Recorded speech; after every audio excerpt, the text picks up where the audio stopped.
Hi guys, and welcome back to the Bird Photography Show with Glenn Bartley Hello everybody.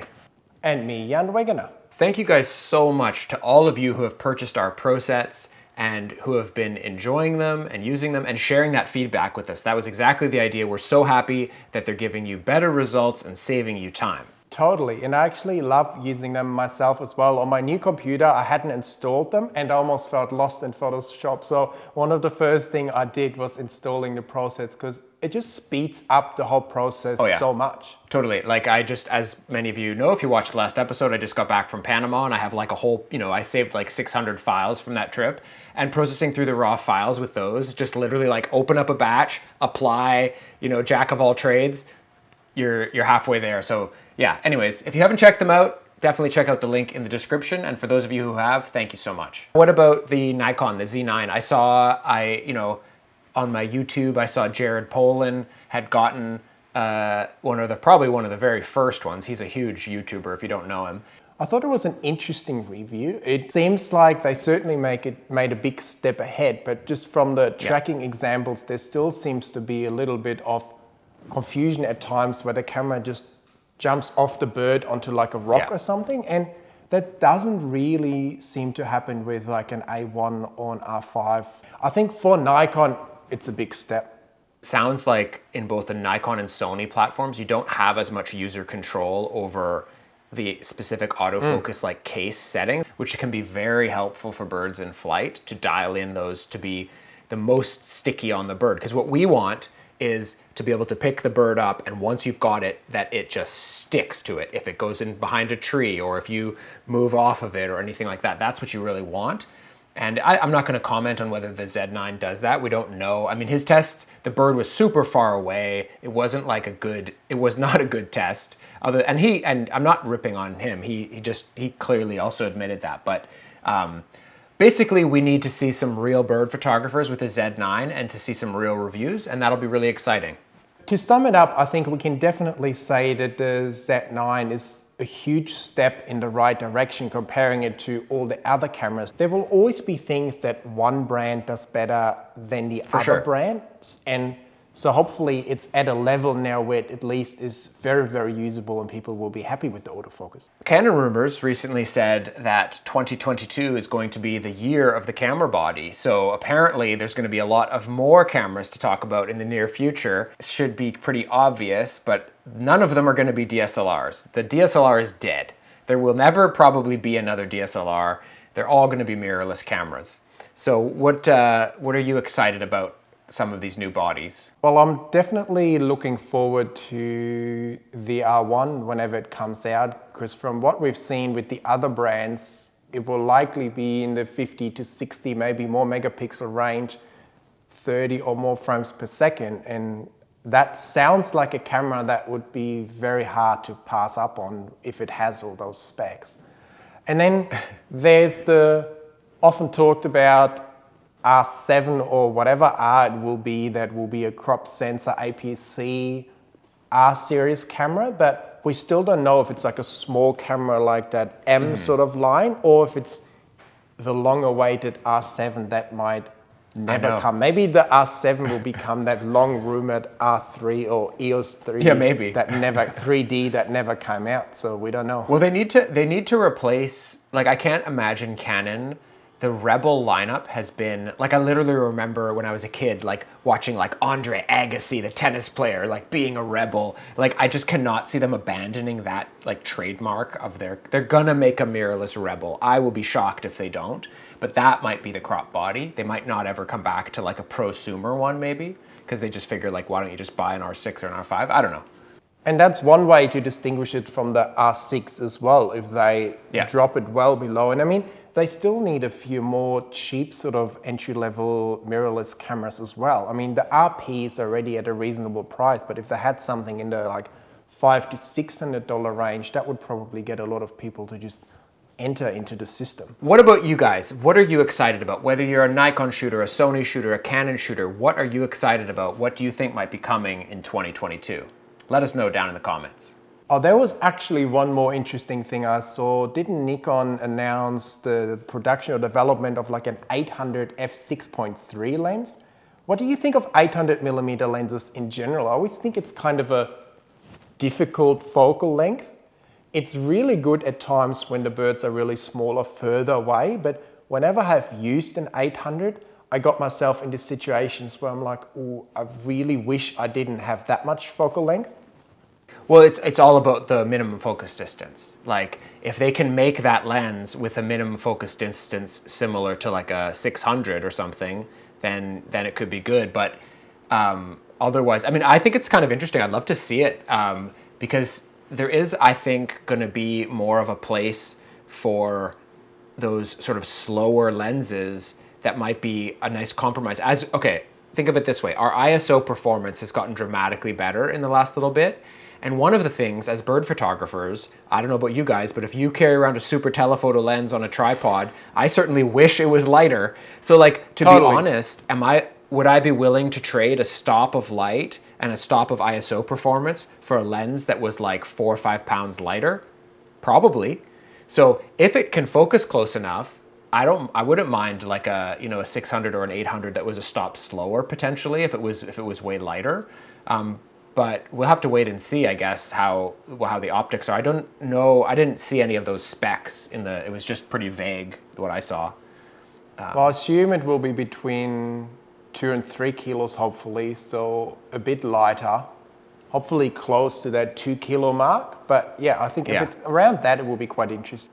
Well, Nikon has been doing some awesome things in their PF lenses with the 300 and the 500. So if they stick with that and make like an 800 that's kind of like a PF that's super light, it could be actually an awesome lens. I saw that you took a little trip into the rainforest the other week. It looked like a pretty fun and productive shoot. Yeah, that was pretty awesome. I made a video about it that I posted a few days ago. You can check that out for some photos. I brought some more special photos just for the bird photography show here today as well. And that was pretty awesome. We went up into the hills and it's more proper tropical rainforest, probably still not as dark or thick as some of that South American rainforest, but there were certainly a few dark bits where I thought, oh my God, how does Glenn even shoot in this environment when it's just so dark, middle of the day and it's just pitch black basically.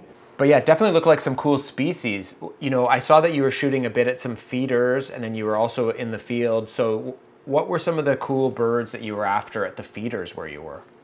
Well, the feeder was actually a makeshift one on my balcony.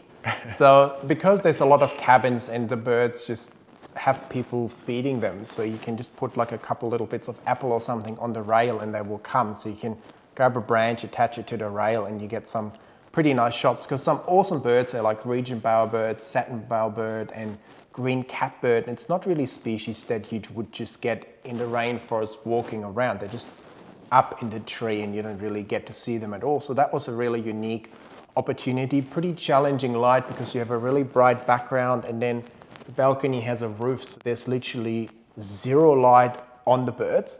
So very hard to kind of just balance everything. But yeah, I got away with a few nice images. So that's definitely something, you know, that's really interesting and we should talk about as a sort of a technique thing. Like for those who don't know, like if you're shooting and you have a very unbalanced exposure. So for example, in this case, we had the subject, which is the perch and the bird in the shade and the background in the sun. You have a very, very, very unbalanced exposure. You can't darken the background. Obviously, you can't like hold up a big shade over the entire forest.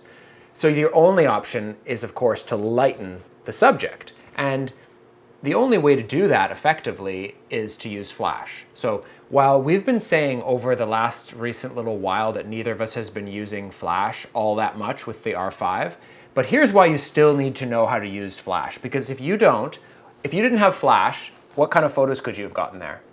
There's an example here on the screen, which is not something that I like. It's completely blown out. And because the contrast was so strong, right? You couldn't even blow out the background and then have the bird properly exposed. It would just be this faded contrastless thing because it's almost like the brightness wraps around the bird because there's just zero light on the bird. So there's really no way to even overexpose and get it right. There's just, you can either go somewhere else or use flash in this situation. And that's why I ended up using it. You wound up using one flash on camera or like off camera, but like from your tripod. you have the flash on camera, and it's kind of pretty, it's not ideal, it's very flat.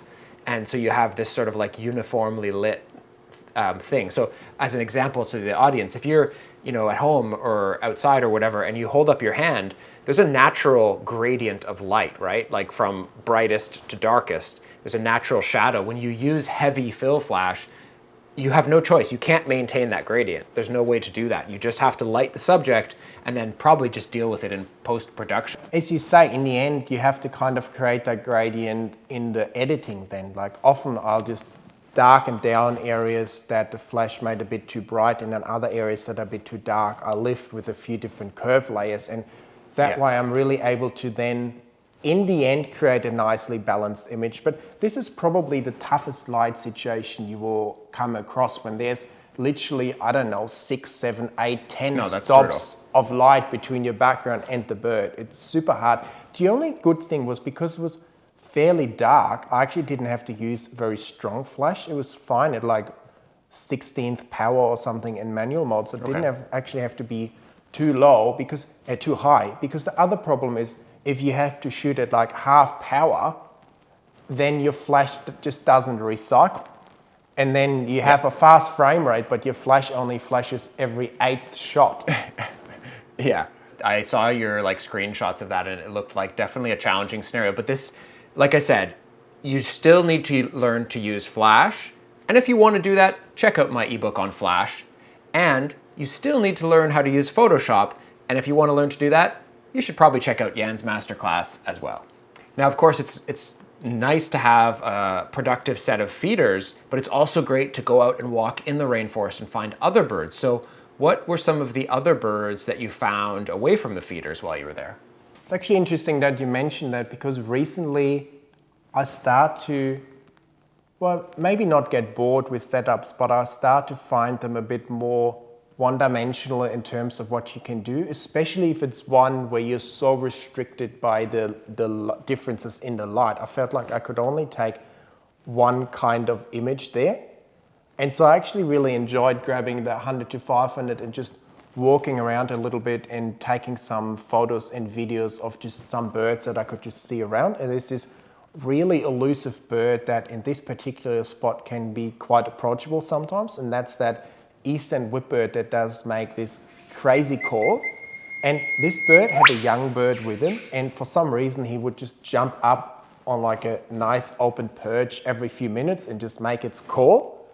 And so I got some really cool video footage. Because I had the zoom lens, I actually thought, why not I try to take more of like an environmental image? And I was actually able to get this shot here. We can see just the forest with the log in the foreground and the bird much smaller in the frame. And I must say, I really like doing the setups, but I also enjoy having the 100 to 500 and just try to just get a different kind of shot just in the field, kind of seeing what you can get in the moment. And I guess that's a bit more like what you were doing in Panama as well, where you're just following the ant swarm and then just getting the bird wherever they land, not necessarily trying to pre-build and pre-plan everything. So I really enjoyed that aspect more. Yeah, I love field photography, and I mean, most birds aren't going to come to a feeder, so you're so limited. If all you're going to do is shoot birds at feeders, that's a great place to start. You can get some great shots. I love doing that too, but ultimately what gets me really excited is using all of my senses, hearing the birds' calls, knowing what bird it is, tracking them down, and then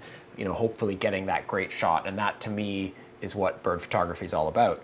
So the biggest challenge I faced with the whipbirds was definitely the light and the f7.1 wide open of the 100 to 500 millimeter lens, because base ISO 12,800 pretty much to get to like a 200th of a second. If you're hand holding and the bird's just jumping along a log, a 200th of a second is not really a sufficient shutter speed either. So I used 12,800, 25,600, but I actually ended up with some nice sharp images, and then with DxO Pure Raw, our process and our editing workflow, they actually turned up really well. So Glenn, we still need to hear from you how you went with the Wise Advanced memory cards in Panama. And I'm sure you have been also editing a lot more pictures from the field, haven't you? I hadn't used the faster cards before. I just still been using SD cards.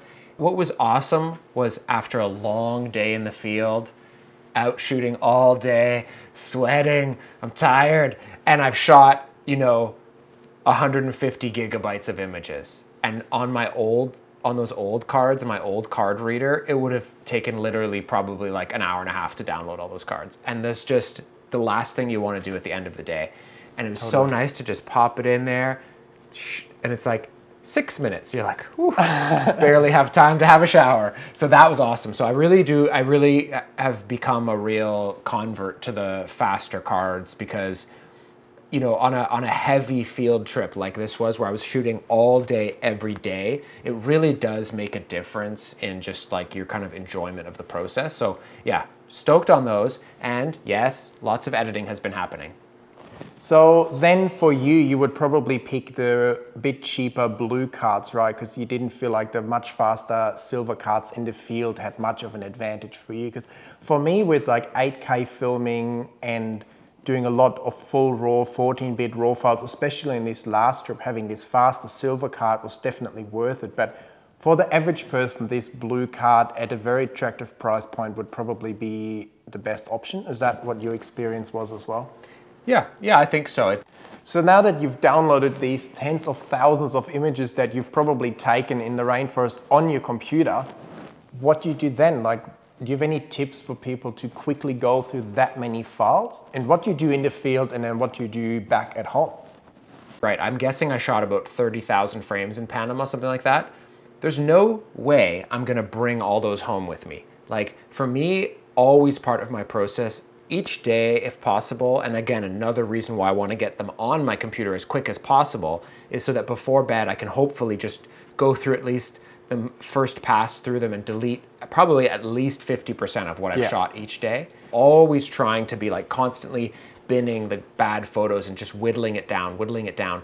Not only because I just want less files to bring home, but also because you know what you actually shot. Maybe you thought you nailed a shot of a bird and then you actually get it on your computer, you look at it and you're like, not as good as I thought. And then you go back and you try again or something like that. So really important to be looking at your images. And for me, I've mentioned it before, the program that I love for that is Breeze Browser. It's the fastest, best program to go through your images, but unfortunately for Mac users, it's not available. What are you using these days on the Mac? Now we're using 3 programs between the two of us that all kind of do the same thing. So for Windows, I like Fast on Image Viewer because it's free and it does all the same things.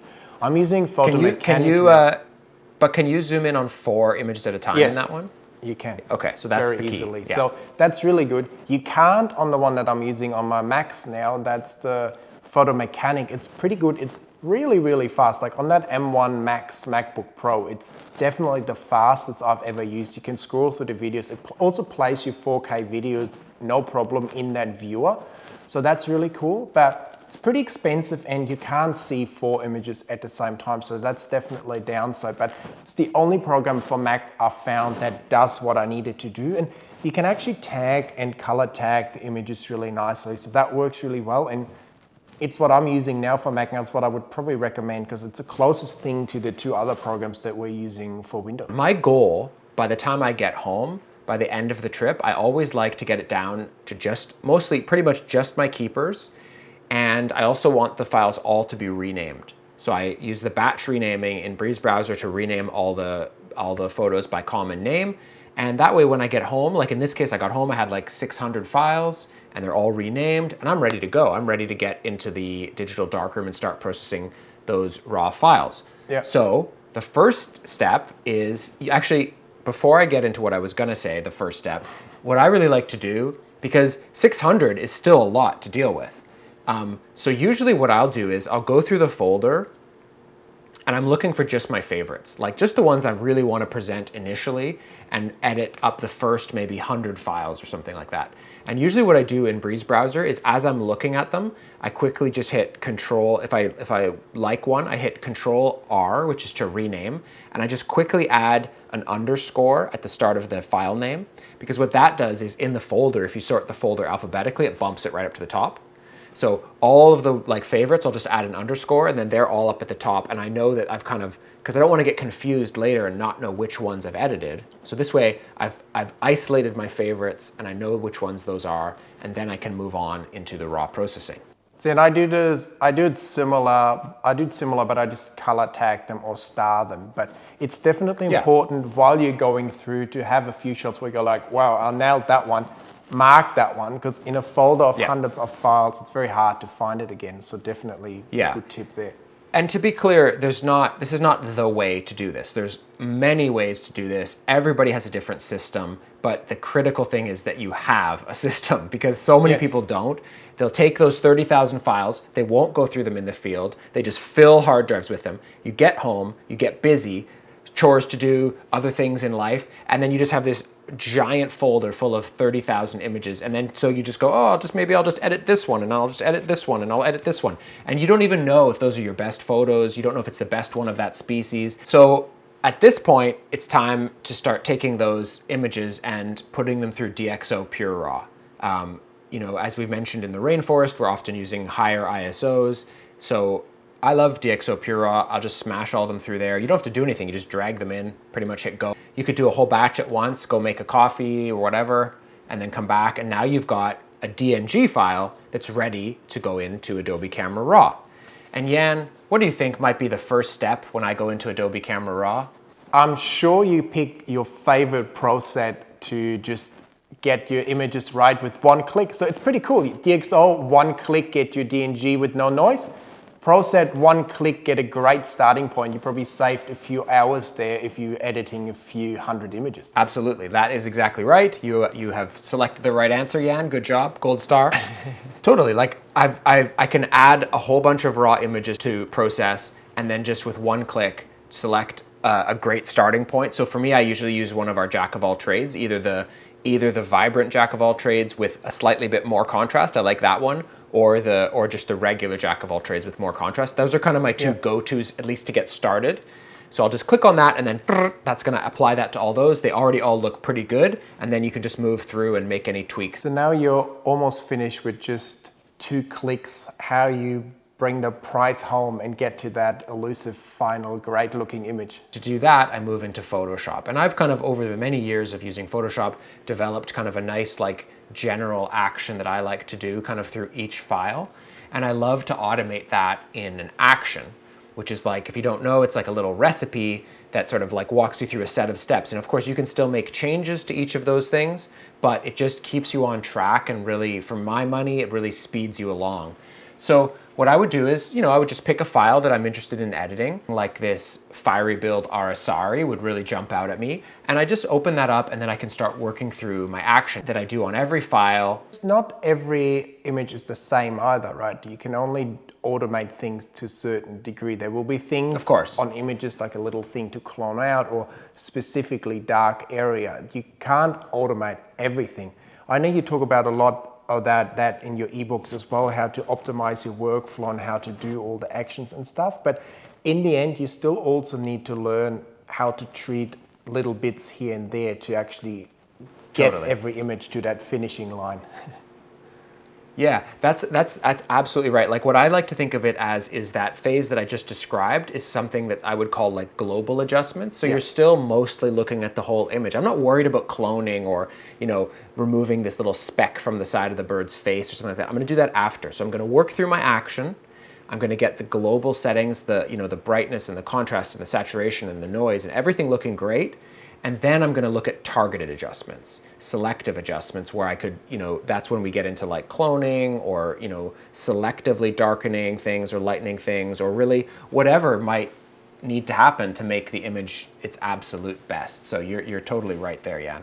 Well, that's some pretty awesome images you got there from Panama for us today. And I'm actually glad both of us were able to get some really cool images over the last few weeks after not getting much before that. And I'm looking forward to seeing some more images from Panama over the next few episodes, and hopefully I will be able to contribute some more images as well. I built a little bird feeder in the backyard. Hopefully I get some of those results.